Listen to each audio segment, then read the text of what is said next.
अस्सलामु अलैकुम दोस्तों, कैसे हो? उम्मीद है कि सब खैरियत से होंगे। अल्लाह आप लोगों को ऐसे ही खुश रखे। आज जो किस्सा मैं आपको सुनाने जा रहा हूं वो आज के माहौल की, आज के मुआशरे की और आज के समाज की अक्कासी करता है। इसलिए आज का किस्सा हमें एक बहुत बड़ा सबक देने वाला है। इसलिए आप वादा करें कि आप आज का किस्सा पूरा सुनेंगे। मैं आज की बात दिल को छू लेने वाले दो शेर से करना चाहता हूं कि खत जो मैंने लिखा इंसानियत के नाम, डाकिया ही मर गया पता पूछते पूछते। इंसानों की बस्ती में सदाएं दी बहुत हमने, सभी ने खिड़कियां खोली किसी ने दर नहीं खोला। आज इंसानियत का ऐसा हाल हो चुका है जैसे किसी बकरे के गले पर छुरी चला दी गई हो और वो आखिरी सांसें ले रहा हो। इंसानियत भी आज आखिरी सांसें ले रही है। किसी ने क्या खूब कहा है कि मैं हैरान हूं कि हैरान नहीं कोई, मैं हैरान हूं कि हैरान नहीं कोई। आदमी तो इतने हैं मगर इंसान नहीं कोई। मुझे सांपों से डर नहीं लगता जितना इंसानों से लगता है, क्योंकि सांप अपने बचाव के लिए डसता है और इंसान अपने मतलब के लिए डसता है। किस्सा छोटा सा यह है कि डाकुओं का एक झुंड एक गांव में दाखिल हुआ और वहां की तमाम औरतों की इज्जतें लूट ली।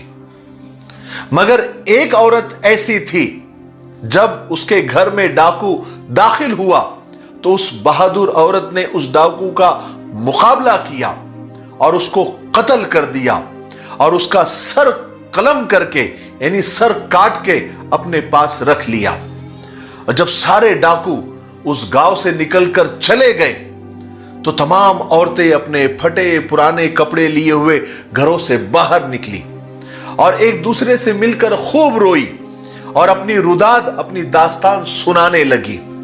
इतने में वो बहादुर खातून अपने हाथों में उस डाकू का सर लिए हुए बाहर निकली। औरतों ने देखा कि उस डाकू का जो उसके घर में दाखिल हुआ था इज्जत लूटने के लिए, उस औरत ने, उस बहादुर औरत ने उसका सर कलम करके अपने हाथों में उठा रखा है और निहायत गैरत, खुददारी और बहादुरी के साथ वो उनकी तरफ आ रही है। उस खातून ने, जब वो बहादुर खातून करीब आई तो उसने तमाम औरतों को पुकार कर कहा, तुमने क्या सोच लिया था कि मैं उसे मारे बगैर या वो मुझे मारे बगैर मेरी इज्जत को हाथ लगा सकता था? कभी भी नहीं। वो मेरी तरफ बढ़ा, मैंने उसका मुकाबला किया और उसका सर कलम कर दिया और मेरी इज्जत को मैंने बचा लिया। गांव की औरतें ये सुनकर हैरान हुई और साथ साथ शर्मिंदा भी हुई। फिर उन्होंने एक दूसरे की तरफ देखा और फैसला किया कि इस बहादुर औरत को जल्दी से जल्दी कत्ल कर दिया जाए ताकि उनकी इज्जतें बाकी रहे जो बची कुची है। अगर हमारे शौहर काम से वापस आने पर हमसे ये सवाल न करें, हमसे ये ना पूछे कि तुमने उस बहादुर औरत की तरह मुजाहिमत क्यों नहीं की, तुमने उन डाकुओं से लड़ा क्यों नहीं, तुम बुज़दिल हो, तुमने अपनी इज्जतें गवा दी। कहीं हमारे शौहर हमें तलाक़ें न दे दे, कहीं हमारे शौहर हमें बुज़दिल न कहे, कहीं उस बहादुर औरत की वजह से हमें सारी दुनिया के सामने रुसवाई ना हो जाए। उन औरतों ने जिनकी इज्जतें लुट चुकी थी, उन्होंने उस बहादुर औरत पर हमला करके सबने मिलकर उसको कत्ल कर दिया और इस तरह उन औरतों ने अपनी जिल्लत को जिंदा रखने के लिए इज्जत का कत्ल कर दिया। छोटा सा किस्सा था, खत्म हुआ, लेकिन इस छोटे से किस्से ने हमें एक बहुत बड़ा सबक दिया। क्या सबक दिया? देखिए, यही हाल आज हमारे मुआशरे के और हमारे समाज के करप्ट लोगों का है, गुनहगार लोगों का है, क्रिमिनल टाइप लोगों का है। वो हर इज्जतदार को मारते हैं या मारना चाहते हैं या उन्हें जलील करना चाहते हैं।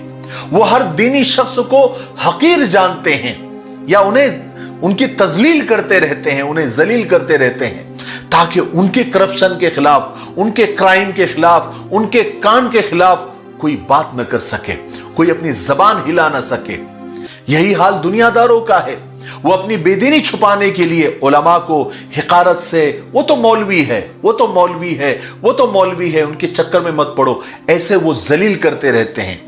हर अच्छी और सच्ची बातें करने वालों की छोटी छोटी खामियां, कमियां और बुराइयां निकाल निकाल कर उन्हें पब्लिक में उछालते हैं। हर अच्छे और भले इंसान को वो अपनी तरह देखना चाहते हैं। आपको पता है वो ऐसा क्यों करते हैं? असल में ये लोग अपनी इज्जतें गवा चुके हैं और इसलिए वो इज्जतदारों का उन्होंने जीना हराम कर रखा है। अब आप जब भी कहीं भी ऐसे लोगों के मुंह से, अच्छे और नेक लोगों के खिलाफ अगर कोई बातें सुने, गालियां सुने, तो आप समझ जाए कि ये उन्हीं औरतों की औलाद से हैं जिन्होंने अपनी जिल्लत छुपाने के लिए इज्जत को कत्ल कर दिया था। ये अपनी कटी हुई नाक सीधी तो नहीं कर सकते, इसलिए चाहते हैं कि सारी दुनिया की नाक कट जाए और सब उनकी तरह नकठे दिखना शुरू हो जाए। लोहे को कोई चीज बर्बाद नहीं कर सकती, लेकिन उसे अपना जंग ही बर्बाद कर देता है।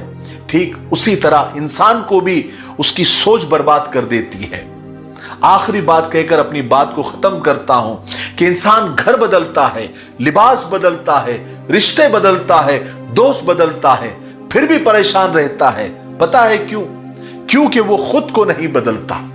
इसलिए खुद को बदलिए, दुनिया बदल जाएगी।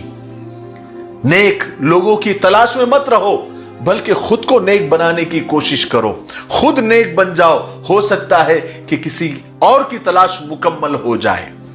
ठीक है, मैं जो इस किस्से से समझाना चाह रहा था, मुझे उम्मीद है कि मैं अच्छी तरह समझा चुका हूं और आप भी समझ चुके हैं। अगर आपको आज के किस्से से अगर सीखने को मिला है तो आप इसे आगे जरूर शेयर करें और कमेंट सेक्शन में आप माशाअल्लाह क्यों नहीं होता जरूर लिखें।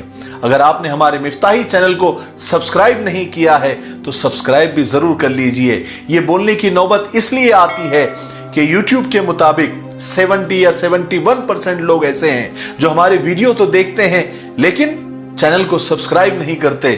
उससे जो है नुकसान ये होता है कि हमारे आने वाले वीडियो के नोटिफिकेशन उन्हें मिल नहीं पाते।